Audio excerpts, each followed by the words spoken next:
What's going on, guys? Welcome back to WWE Network and Chill, where I, Graham Jason Matthews, break down all the original content I watch on the WWE Network. And today we're talking the latest episode of the Uncool with Alexa Bliss podcast, at least on video form on the WWE Network and on YouTube, with Ryan Cabrera, that aired this past week again on the network and on the WWE YouTube channel.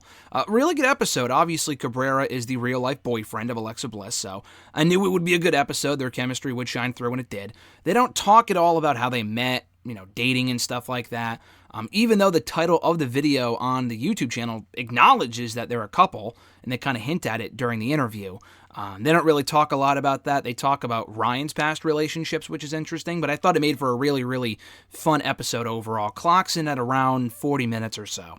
He talked a lot about being bullied growing up and being goofy all the time, as well as how he blames a lot of his bullying, the fact that he got bullied, on always having weird-ass hair, always having goofy hair, terrible haircuts, and stuff like that. He talks about his various haircuts.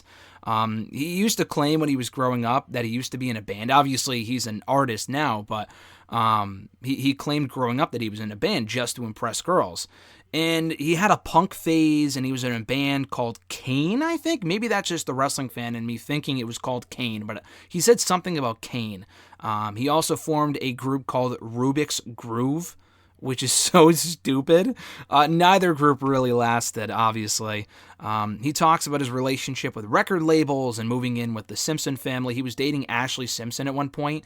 I think he was already living with them in Los Angeles before he started dating her. I forgot how he said that came to be, but he talks a lot about his backstory here. He said it was overwhelming, and how he didn't tell his parents about it until after he already moved in with them, calling them to tell them that he wasn't going back to school. He was in college at the time. They were pretty pissed off about that, and how he was moving to Los Angeles, which they were not happy about. And because I guess they don't think music's a real job. They still don't, whatever. They don't really get into Alexa Bliss doesn't really needle him about that, but I guess that's kind of a sore spot for him.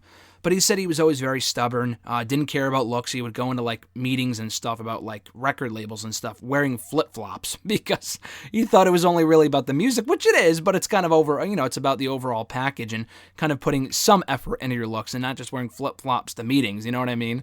He thought his demographic when he broke into the business would be 20 to 30-year-olds with his music, and it ended up just all being teenage girls for the most part.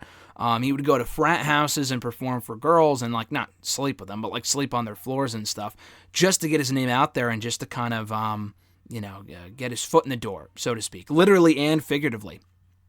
So he talked about how he ended up on a reality show at some point with Ashley Simpson because they ended up dating, but he had a crush on her before that. She had a boyfriend because they were friends prior to that point, and she was in his music video, which is the song that he's known for, On the Way Down, from way back when in 2004. If you heard the song, which I listened to it before I listened to this podcast, I'm like, oh, okay, I know that song. She was in the music video, and they started dating after that. So they had their own reality show. He said this was kind of like pre-reality TV, so it felt a bit more real than it is today, if that makes sense. He tells a story about how he applied to Abercrombie & Fitch and Hollister because he found out from his friends who worked at the mall that was how you got girls. He applied to both jobs. They both turned him down, which is funny. And then life kind of comes full circle. They asked him, not those exact same stores, but Abercrombie & Fitch and Hollister just in general asked him to come play for them and do some signings and stuff years later because that was kind of his demographic, which is hilarious. But he does admit he does admit, though, that he wasn't good with girls growing up, really ever. He went to his high school reunion 10 years later, and a lot of the guys, even more so than the girls, were impressed with what he had done since he had graduated high school. People that weren't even talking to him originally, And she asked, Alexa asks, what was your first date like? And he admits, I didn't really go on my first date until recently. Kind of implying that it was with Alexa, because I guess he never really went on dates of all the girls that he dated, which doesn't make a lot of sense, but that's what he said. He did have something called a Bieber cave, kind of over, about Justin Bieber. So he had this part of his home that was dedicated entirely to Justin Bieber. And he used it as a test if he showed girls this Bieber cave, if they were impressed, or guys even, I guess, it's okay, then we're cool to hang out. If they weren't okay with it, then it's all right, I'm going to bed, time to get out of my house, you're done. You know what I mean? It was a test to see if they would be, if they were cool or not, if they were into the same things that he was. He talks about how he was friends with everyone that he dated before they started dating. But he still gets starstruck, and how he met Brad Pitt and Jennifer Aniston. He was more starstruck about Brad Pitt than he was Jennifer, even though he was a big Friends fan, and he loved the Thanksgiving episode, he said. That was a funny story. Talks about going to Buckingham Palace, and he brought his girlfriend there. He thought Prince Harry was Ron Weasley, and then Prince Harry told that story at the party they went to, so that was a great story too. He says he gets mistaken for Ryan Seacrest a lot, among other people. Howie Day is another one he gets mistaken for. He told this weird story about how he saw Alex Baldwin one time. He ran into him and going into the bathroom or something, and he ball tapped him. Why? I have no idea. Even if you're I could see mistakenly calling someone bro that you just met, or giving them a hug. He ball tapped him. Why? I have no idea. He must have been drunk or something. He may have said the reason why, and I just missed it. But he actually got introduced to Alec Baldwin formally the next day, and Baldwin didn't remember it. By his own brother, he actually got introduced to him by, which I thought was hilarious. Alexa tells her own story about meeting Alec Baldwin at some point a couple of years later with Carmella.